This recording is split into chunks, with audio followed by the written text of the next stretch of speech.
नमस्कार। गंजाम ब्लॉक अंतर्गत स्वामी विवेकानंद विद्या मंदिर संतोषपुर ठारे हावड़ा बेलूर मठ प्रदत्त और पुरी रामकृष्ण मठ सहायतार गरीब असहाय लोकंकु मागणा शीत वस्त्र कमल और असहाय महिला मानकु शाढ़ी प्रदान करा जायछि।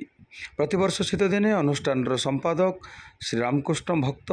श्रीजुक्त बटकृष्ण त्रिपाठी गंजाम ब्लॉक और आखपाख अंचलर असहाय वृद्ध वृद्धा और असहाय महिला मानकु कमल और शाढ़ी बंटन करिवारे सहयोग करती। चलित वर्ष उक्त कार्यक्रम अतिथि भाव समाजसेवी प्रचरण त्रिपाठी और सुरेंद्रनाथ पट्टनायक जोगदी विवेकानंद जीवनी और आदर्श पर आलोकपात करते। आचार्य संजय कुमार बेहरा सहयोग करते। यह प्रक्रिया आमर मुख्य अतिथि श्रीजुक्त सुरेंद्रनाथ पट्टनायक कहते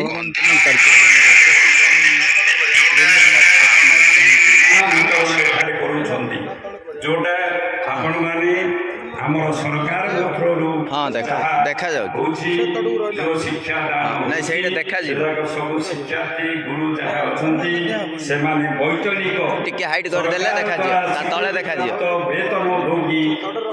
शिक्षार्थी से माने शिक्षा पुस्तक रु शिक्षा दान करी पेट पोषण पई से माने जेंति वेतन पाउछंती से गुरु माने ये पिला माने मध्य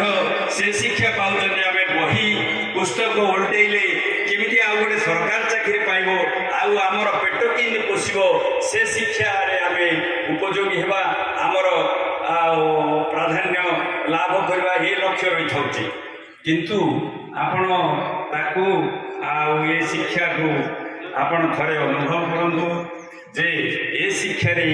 जो बापा माँ माने ये शिक्षा केंद्र रे पिला मानकू जॉइन करती जोग दे पाठ पढ़ाऊँगी से माने निजे अनुभव करथिबे जे केते पुण्यमान से माने तांकर सेठी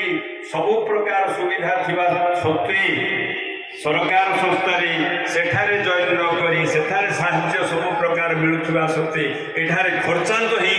जो पिला मानकू पाठ पढ़ाऊँगी से माने बहुत ज्ञानी से माने चाहूँगी तार से शिक्षा ए शिक्षा भितर जदिओ एक प्रकार शिक्षा दान करा बही पुस्तक किंतु गोटे जिनस भाव रही सरकारी